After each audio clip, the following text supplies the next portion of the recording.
So we have an update here on the automatic qualifiers, the 2024. So we have some new ones that clinched. So I found out the Big Ten regular season is not over. They still play one more week of games, like a couple games over the Thanksgiving break. They may play some like Wednesday, like which they do a little bit earlier in the day, and then they'll play like Thursday, Friday, Saturday, and probably because of Thanksgiving, so maybe people will go home, spend time with their. I mean, that would be more like at the end of the season, maybe at Christmas time, when schools out of session for a little while. Schools are my colleges, online colleges for a little while, like a month. But we have some. Let's see here. We have the Missouri Valley NCAA. The Northern Iowa was the champion. They won that in 4 sets, 3-1. Morehead State won the Ohio Valley Conference. Although Lindenwood did win the Ohio Valley tournament. However, but Lindenwood is the D2 to the D1 transition. You're ineligible for the NCAA tournament in sports. Which I don't know why anymore. Why do they even have that anymore?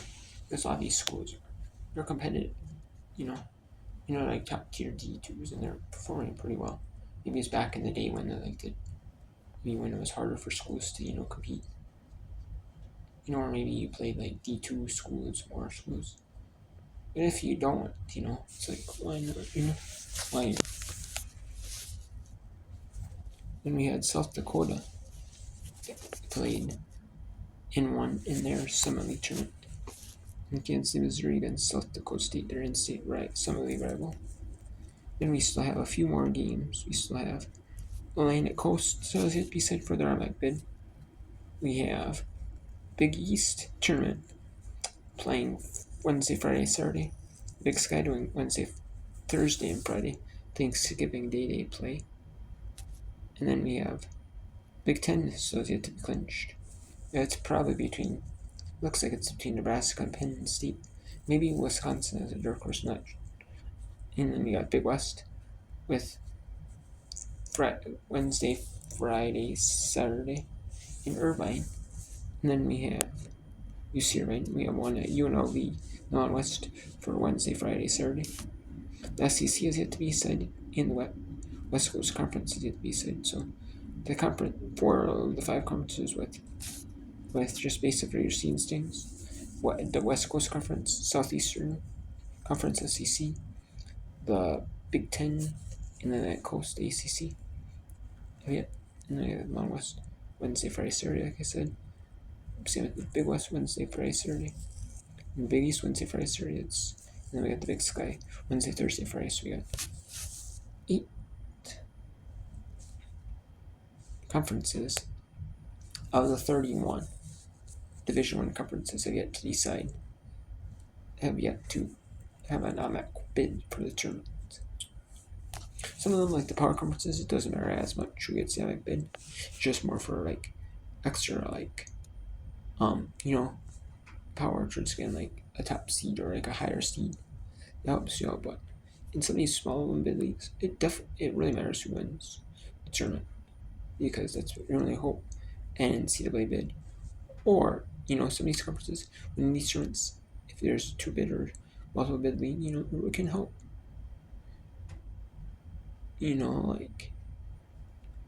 Actually, sometimes these conference tournaments can turn into a 2 bid league with a bid stealer, or they can make it so then you get a higher seed if you're the favorite. Get your higher seed, win like expected, pretty, if you're a dominant team in the league. So yeah, so we got 8 bids you have to be cited. 4 conference tournaments, my bad. 4 conference tournaments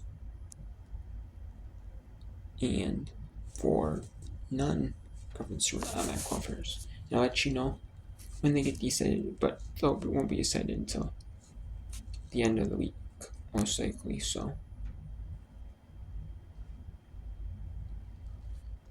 which is the end of the week is Saturday, and Saturday is the last day of the season, the regular season, as conference tournaments, regular season games wrap up then, and then coming like the first, second, third, or actually probably like the fourth, and on the fourth, and the fifth, and the sixth and the seventh will be the NCAA tournament, and you also have the National Volleyball Invitation, the National Volleyball Invitational Tournament, the NVIT,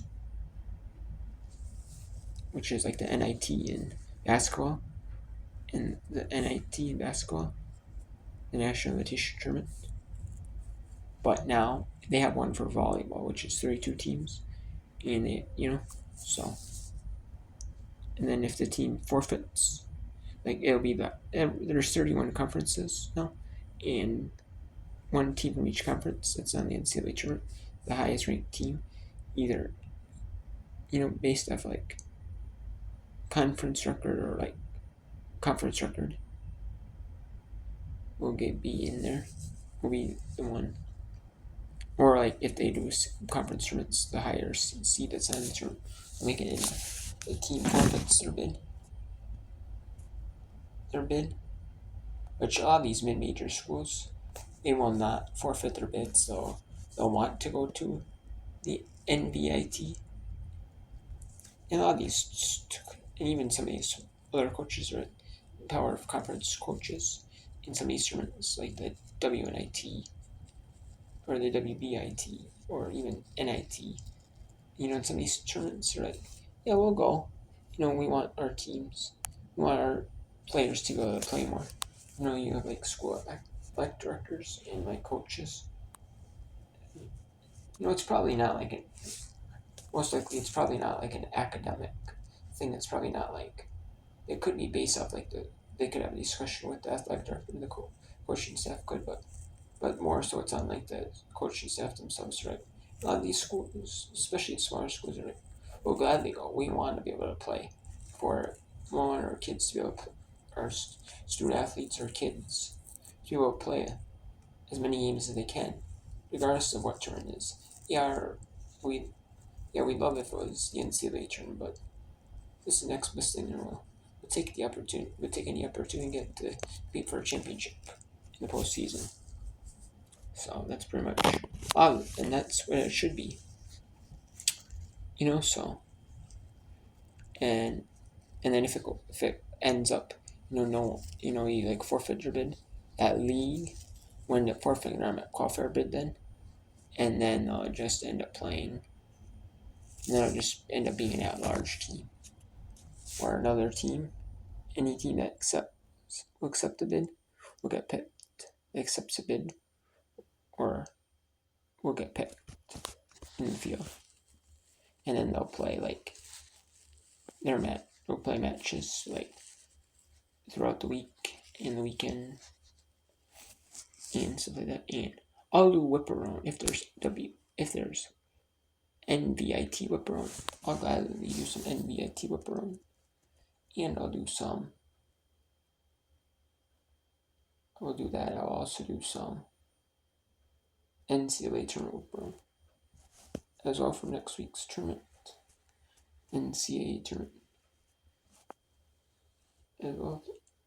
And then if I can. And I will also do some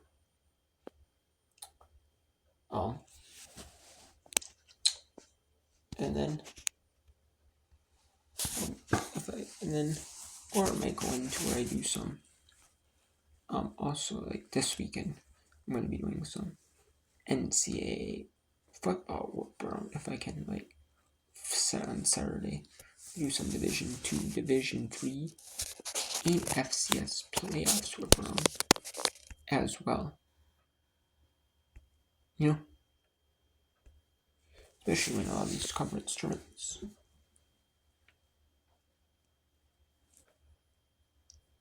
Also the NCAA tournament game, or the conference tournament games for volleyball, or later in the day, or evening, except for the Mountain West, they play like that late afternoon, I would say. Late afternoon, maybe that time it's done, maybe early evening this time of year. So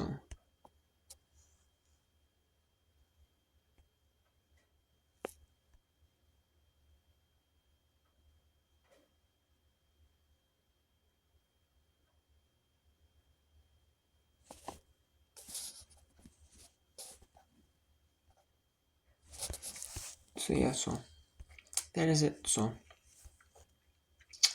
and that's the automatic qualifiers, and I might not also do an FBS or FCS D2 D3 report. I may not, but I may as well. So if I can, I will at least do a little bit of it, because I want to, and it's the first round where 8 teams or 8 games, going on in the FCS, and then